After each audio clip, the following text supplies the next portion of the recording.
અભિમાન નથી કરવું, અમારે ઢોલ નથી પીટવો કે અમે તકતીઓ નથી મૂકતા. અમે સ્કૂલો બનાવીએ છીએ, હોસ્પિટલો બનાવીએ છીએ, પ્યાઉઓ બનાવીએ છીએ, ધાબળા વિતરણ કરીએ છીએ, ખીચડી ખવડાવીએ છીએ. અહીંયા એક સંસ્થા પણ પાર્શ્વનાથ ભગવાન ચેરિટેબલ ટ્રસ્ટ છે, રોજના હજારોનું પેટ ભરે, કોઈના જ જાતના પેટ. અમને તો મહાવીર સ્વામી ભગવાને એ શીખવાડ્યું કે આખી દુનિયા તમારો પરિવાર છે. એ સંસ્કારોની પરંપરા, કરુણાની પરંપરા, ભાઈચારાની પરંપરા, પ્રેમની પરંપરા એ લઈને અમે ચાલીએ છીએ. અમારે કોઈ લાભ નથી જોઈતા. દુનિયાની અંદર એક દાખલો તમે એવો બતાવો અમે કોઈના સ્થાન ઉપર અતિક્રમણ કર્યું.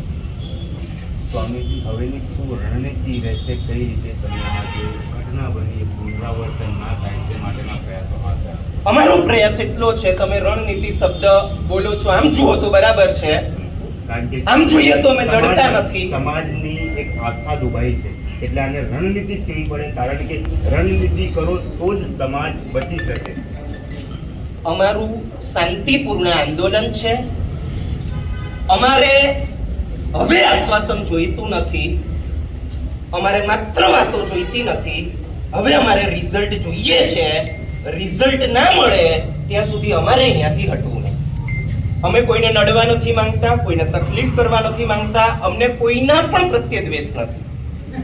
અમને બધા માટે કરુણા છે. અમે ઈચ્છીએ છીએ બધાને સદબુદ્ધિ મળે, પણ આ પાવન પરા પર આવા કુઠારા દાળ, હજી પાલીતાણાના આંસુ અમારા સુકાયા નથી.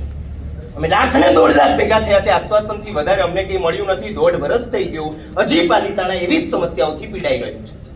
ત્યાંના સ્થાનિક જનતા પણ જે ભાઈ લોકોથી પીડિત છે, તીર્થ પીડિત છે. નવા અતિક્રમણો થાય અને બદીઓ વધતી જાય અને એક મજાક ઉડાવવામાં આવે અમારા આવેદન પત્રોને, અરજીઓની. એ તો અમે ક્યાં સુધી જોયા કરીએ? સવાલ માત્ર પાવાગઢનો નથી, સવાલ દરેક અતિક્રમણોનો છે. અમને ન્યાય જોઈએ છે, એથી વધુ અમને કંઈ જોઈતું નથી.